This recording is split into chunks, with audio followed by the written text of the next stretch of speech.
Hi everyone, welcome to Soumya's TV. ఇమ్రాన్తో straightforward మాట్లాడండి, ఇంట్లోలో గుంజంకండి. నా వీక్నెస్ మా ఇంట్లోలు అని చెప్పి ఆల్మోస్ట్ కొంతమందికి తెలుసు. కర్మ అనేది ఒకటి ఉంటుంది అన్న, ఎప్పటికైనా అయింది. దేవుడు అనేటోడు ఉన్నాడు, ఏం చేయాలో అది చేసి. ధర్మమే తప్పుతూ దర్పమే చూపితే ఏజోడ్ వర్సెస్ సో కాల్డ్ పర్సన్ అని చెప్పేసి, సో ఆ పర్సన్ పేరు కూడా మనం యూజ్ చేసుకోవడానికి వీలు లేదనమాట. ఎందుకు అంటే ఆయన పేరు వాడినా, ఆయన ఫోటోలు వాడినా, ఆయన ట్యాగులు వాడినా స్ట్రైక్ లేయడానికి ఏమాత్రము వెనుదిరగని పర్సన్ అనమాట ఆయన. సో మనం ఎవరి గురించి మాట్లాడుతున్నాం, ఈ టాపిక్ ఎవరి గురించి అనేది మీకే అర్థమైపోయి ఉంటుంది ఆల్రెడీ తమిళ చూడగానే. దేవుడు అనేటోడు ఉన్నాడు, ముందటోని చెప్పినప్పుడు వాని కూడా అవుతుందని తెలియదు. ఎందుకంటే ఆ మనిషితో పెట్టుకునే ధైర్యం లేక.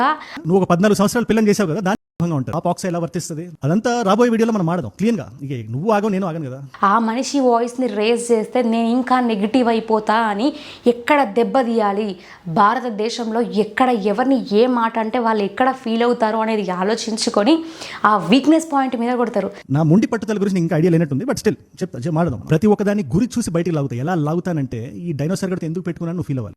అట్లీస్ట్ ఫ్యామిలీ వాల్యూస్ కానీ ఎమోషన్స్ కానీ రెస్పెక్ట్ ఇవ్వడం కానీ తెలియని పర్సన్ అని చెప్పుకుంటాను నేనైతే.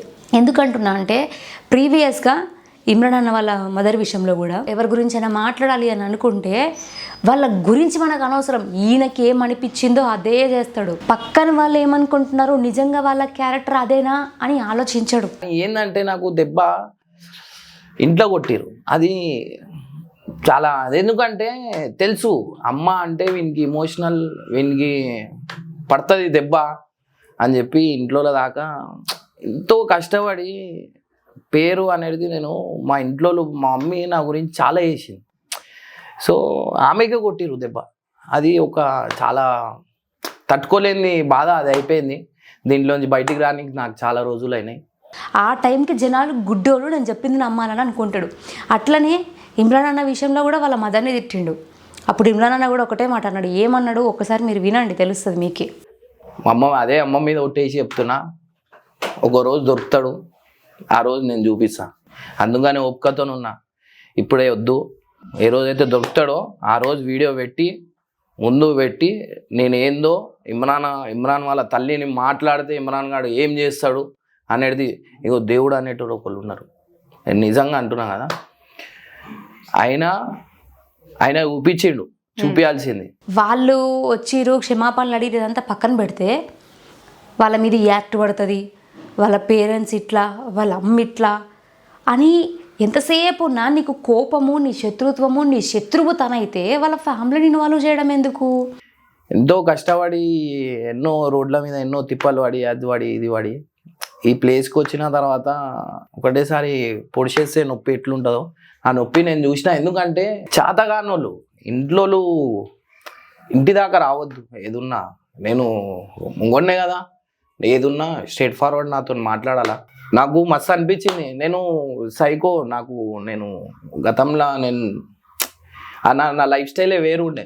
కానీ మా మమ్మీకి మంచి పేరు వస్తుంది, నేను బాగుండాలా, మా అమ్మ బాగుండాలా. ఏదున్నా తల్లికి గుంజద్దు దేంట్లో ఉన్నా. మా డాడీ కంటే మా అమ్మ అంటే మస్తు ఇష్టం నాకు. అది ఒక నాకు చేసిన ఆమె చాలా చేసి చెప్పాలంటే ఎంతో ఉన్నాయి.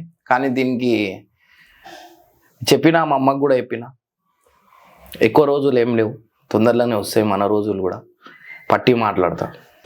అంటే ఇక్కడ క్లియర్గా అర్థమైపోతుంది ఎమోషన్స్, ఎథిక్స్ నీకు లేవు కానీ వాళ్ళకు ఉన్నాయని. ఇప్పుడు అమ్మాయిలకు రెస్పెక్ట్ ఇస్తా, గౌరవం ఇస్తా అంటుండు కదా, ఈయన పైన రియాక్ట్ అయిన వాళ్ళకు కూడా చెడ్డ కామెంట్లు పెట్టిండు ఫ్యామిలీ వరకు వెళ్ళి. అది ఒకటే నాకు చాలా బాధ అనిపించింది.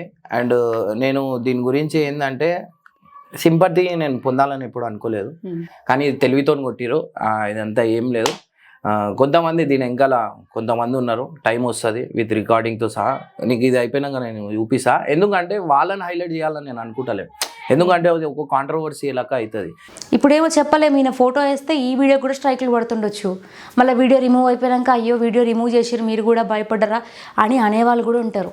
నేను అందుకే ఎక్కడ ఈయన ట్యాగ్ కానీ ఈయన ఫోటోలు కానీ వాడడానికి చాలా ఆలోచిస్తాం. ఎందుకంటే అంత డేంజరస్ పర్సన్.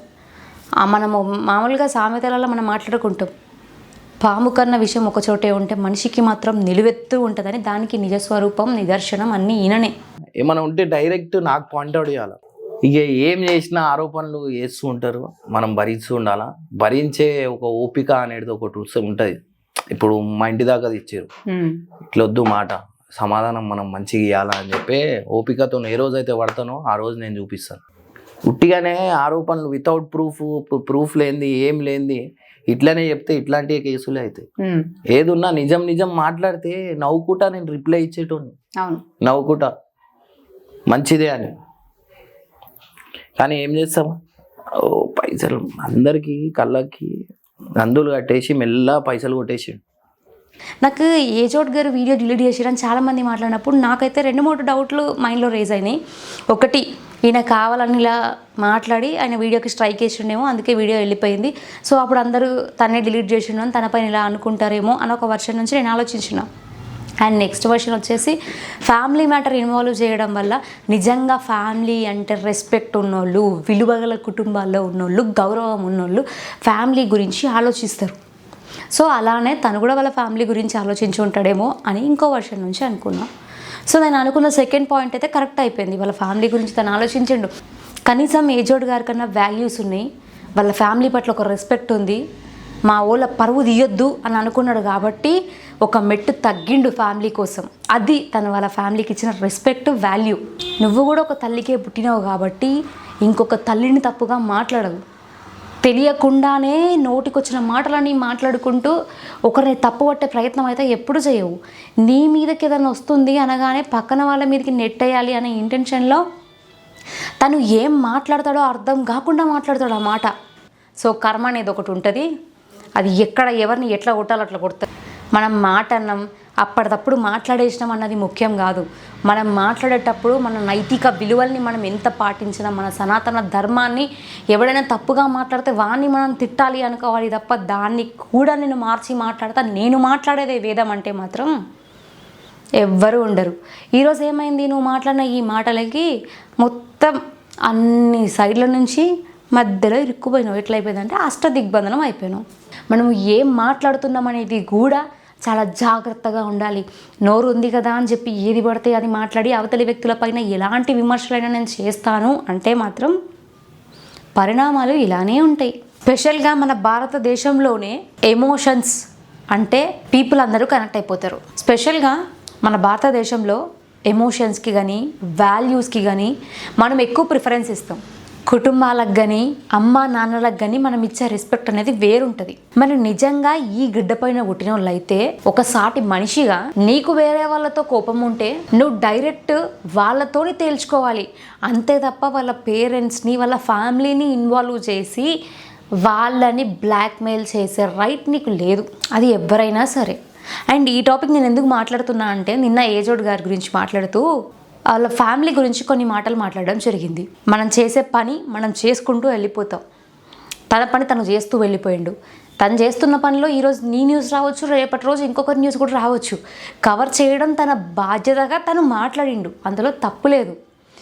నిజంగా నువ్వు మాట్లాడిన కొన్ని మాటలకైతే నిజంగా మానవత్వం ఉన్నోళ్ళు, సనాతన ధర్మాన్ని ప్రేమించేవాళ్ళు, ఇండియాని గౌరవించేవాళ్ళు, భూమి మీద చలనం ఉన్న ప్రతి ఒక్క వ్యక్తి రియాక్ట్ అవుతాడు. నువ్వు మాట్లాడిన మాటలు అట్లా ఉన్నాయి కాబట్టి తన పనిగా తను రియాక్ట్ అయ్యిండు, అట్లా చాలా ఛానల్స్ రియాక్ట్ అయినాయి. మరి అందరిపైన వీడియోలు చేయకుండా ఓన్లీ ఏజోడ్ గారిపైననే వీడియోస్ చేయడానికి గల రీజన్ ఏంటో చెప్పనా? ఈయన ఫస్ట్ ఆఫ్ ఆల్ ఒక పర్సన్ని చూస్ చేసుకునే ముందు ఎట్లా చూస్ చేసుకున్నాడంటే, మనం ఈ పర్సన్తో వార్ పెట్టుకుంటే, ఈ పర్సన్తో మనం డిబేట్కి దిగితే వాళ్ళ వల్ల మనకి యూజ్ ఉంటుందా, మనకి వ్యూవర్షిప్ వస్తుందా, ట్రోల్స్ పడతాయా, ప్రజలందరి నోట్లలో నా పేరు ఉంటుందా అనేది ఫస్ట్ పాయింట్ ఆలోచిస్తాడు. ఎప్పుడైనా సరే అలెక్కేసిటీ పీకిల్స్ రాగానే తనకు పెద్ద కాంట్రవర్సీ నడిచింది, అందరూ వాళ్ళపైన స్పందించేసి ఇప్పుడు నేను కూడా స్పందించేయాలి, అప్పుడు నా మీద ట్రోల్స్ పడతాయి అని ఆలోచించే ఒకే ఒక పర్సన్ అనమాట తను. అట్లనే ఏజోడ్ గారికి చూసుకుంటే దగ్గర దగ్గర 4 మిలియన్ సబ్స్క్రైబర్స్ ఉన్నారు. ఆ టైంలో ఈ ఇష్యూ మొత్తం అంటే అందరూ వన్ సైడ్ అయిపోయారు, అందరూ తన గురించే మాట్లాడుతున్నారు. ఈ టైంలో నేను ఇంకొక పర్సన్ని ఇందులో ఇన్వాల్వ్ చేస్తే అందరి ఇంటెన్షన్ మొత్తం ఆ పర్సన్ సైడ్ వెళ్ళిపోతుంది, నేను మాట్లాడిన మాటలనే జనాలు మర్చిపోతారు అనే ఒకే ఒక్క ఇంటెన్షన్ మీద ఏజోడ్ గారి పైకి వాళ్ళ ఫ్యామిలీ గురించి మాట్లాడుతూ ఇండైరెక్ట్గా అతని వీడియోలు చేయకుండా ఆపాలని ప్రయత్నించిండి. ఏజోడ్తో కూడా నేను ఇక్కడ వార్ పెట్టుకున్నాను అనుకోండి, వార్ మొత్తం వన్ సైడ్ అయిపోతుంది, జనాలందరూ ఇప్పుడు నా పైన పడి ఏడుస్తున్నారు, నెక్స్ట్ ఏజోడ్ వర్సెస్ విషయం నడుస్తుంది. సో అలాంటప్పుడు మళ్ళీ ట్రోల్ అయిపోతా, మళ్ళీ జనాలందరికీ నేను తెలుస్తా అనే ఒకే ఒక ఇంటెన్షన్. అంటే మనం జనాలకు తెలవాలి, మనం ట్రోల్స్లో ఉండాలి, 10 మంది మన గురించి మాట్లాడాలి, ఐదర్ అది గుడ్ అవ్వచ్చు బ్యాడ్ అవ్వచ్చు, ఎలా అయినా సరే నేను అందరి నోట్లలో ఉండాలి అని అనుకునే ఒకే ఒక పర్సన్